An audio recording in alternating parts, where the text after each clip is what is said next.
আসসালামু আলাইকুম।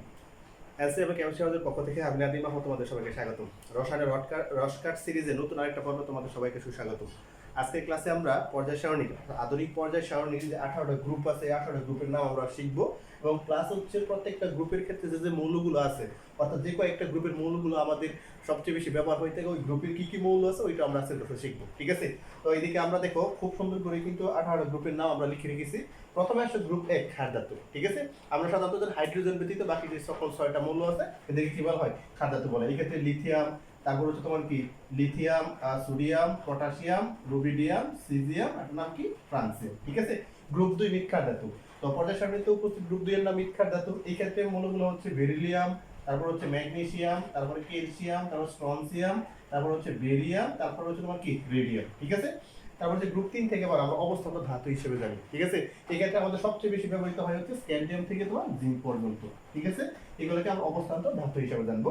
তারপর গ্রুপ 11 একটা মুদ্রা ধাতু আছে। এই ক্ষেত্রে আমরা জানি কপার, সিলভার এবং কি গোল্ড। এই তিনটা মৌল কিন্তু কি হিসাবে ব্যবহার হয়? মুদ্রা ধাতু হিসাবে ব্যবহার হয়। তারপর হচ্ছে গ্রুপ 13 14 আমরা বোরন এবং কার্বন ফেভারিট হিসেবে জানি। গ্রুপ 15 হচ্ছে তোমার কি নিকটোজেন।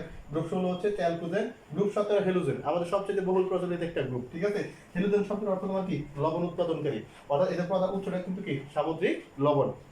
এই ক্ষেত্রে মৌলগুলো হচ্ছে ফ্লোরিন, তারপর হচ্ছে তোমার ক্লোরিন, তারপর হচ্ছে ব্রোমিন, তারপর হচ্ছে তোমার কি আয়োডিন, তারপর হচ্ছে অ্যাস্টাটাইন, এটার নাম কি এনএসআই। ঠিক আছে? সর্বশেষ গ্রুপ 18 নাম হচ্ছে নিষ্ক্রিয় গ্যাস, যেটাকে আমরা নোবেল গ্যাস হিসেবে জানি, অভিজাত গ্যাস হিসেবে জানি। এগুলোর নাম হচ্ছে হিলিয়াম, তারপর হচ্ছে তোমার কি হিলিয়াম, নিয়ন, তারপর হচ্ছে আর্গন, ক্রিপ্টন, জেনন, রেডন, ওগানস। তো আমরা কোন গ্রুপের মৌলগুলো কি কি এবং 18টা গ্রুপের নাম আমরা খুব সহজে মনে রাখার চেষ্টা করব। এবং এই মৌলগুলো কিন্তু আমাদের এমসিকিউতে সবচেয়ে বেশি বার এসে থাকে। যেমন গ্রুপ 1 2, তারপর হচ্ছে তোমার 3 থেকে 12 11, তারপর হচ্ছে গ্রুপ 17 এবং কি 18। আমরা একটা কথা স্পষ্ট করে মনে রাখবা। ঠিক আছে? গ্রুপের ক্ষেত্রে গ্রুপ 1, তারপর 2, 11, 17 এবং 18, এই কয়েকটা গ্রুপ থেকে কিন্তু আমাদের সবচেয়ে বেশি মৌলগুলো এমসিকিউতে এসে থাকে। আর 18টা গ্রুপের নাম তো আমরা তোমাদেরকে বলেই দিলাম।